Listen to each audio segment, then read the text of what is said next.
Hi guys, welcome back to Swapw. Today, I want to talk to you guys a little bit about the practical legalities and rights you have as an internet person or a blogger. Now, did you know that as a blogger, you actually have some rights to your content?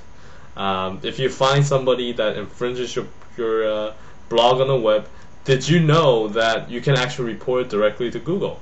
There's actually a page for that, and quite frankly, I can't even find it if you do a search on Google and just says, cybercrime plus Google or cybercrime Google.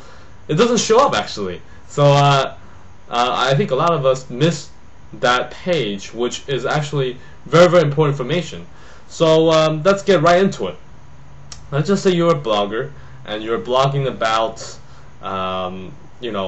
basketball game in general, and let's just say another person straight out just copy and paste on your content, which is quite prevalent nowadays on the internet because, I don't know, something about internet is just that somehow people feel that they don't need to be as responsible as they would in real life.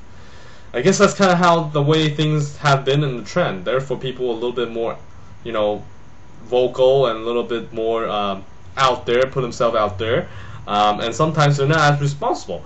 And sometimes, a lot of people, they just copy and paste people's content when they see something good.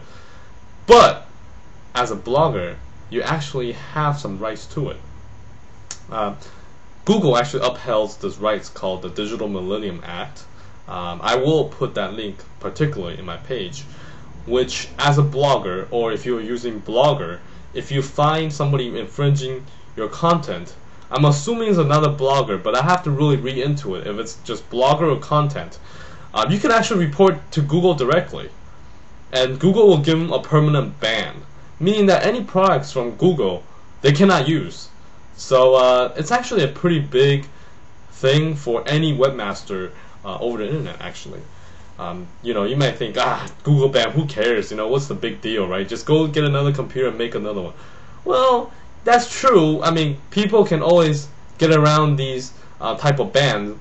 But when it comes down to it, I mean, Google takes things quite seriously, and as many of us know, there's a lot of people that abuses their privilege in using AdSense, and they were banned from Google. And those bans, when Google ban you, it's not like they ban you for a month, 2 months, a slap on the wrist, and wash your hand clean, you come clean, and then let you out of the Google jail. No, when they ban you, it's permanent, meaning that you cannot use your AdSense, you cannot use your Google, you cannot use your Gmail, etc., etc. I mean, that's a permanent ban to your computer, your IP.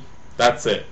Unless they go around, there's other means to go around it, which I don't want to talk about it. But generally speaking, Google has a really great algorithm to track down people that abuses their AdSense.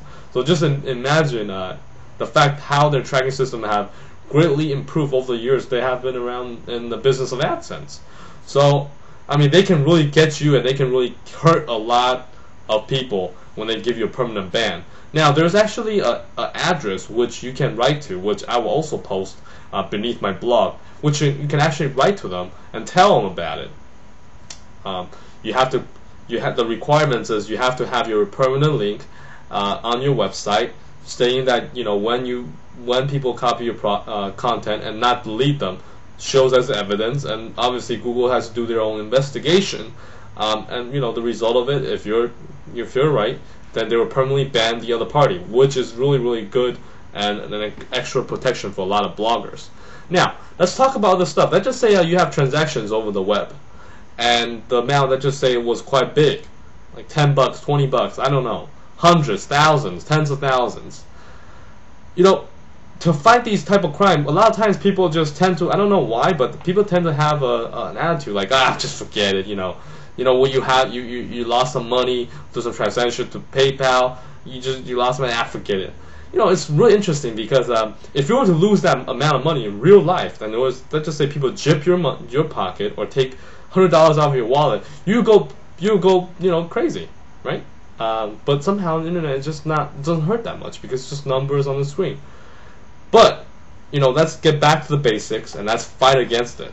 So on those type of issues, you can actually, not to the local police, but actually to the FBI. And I will also provide a link below today's blog, which if you find yourself a victim of it, you just report to them and let FBI take care of it. I've heard many instances where FBI actually go to people's houses, raid their computer, bring the dude to jail, just like how they would in any other criminal charges. So yeah, it does take a little bit of your time, but if you really want the cybercrime to stop, you gotta take initiative, and I gotta take initiative.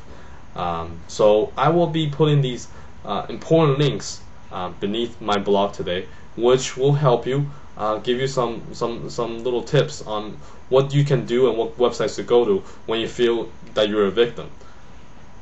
Don't back down, fight against it. It doesn't take that long, and that's a simple step to stop cybercrime. That concludes today's lesson. Swapw, making money smart. www.swapw.blogspot.com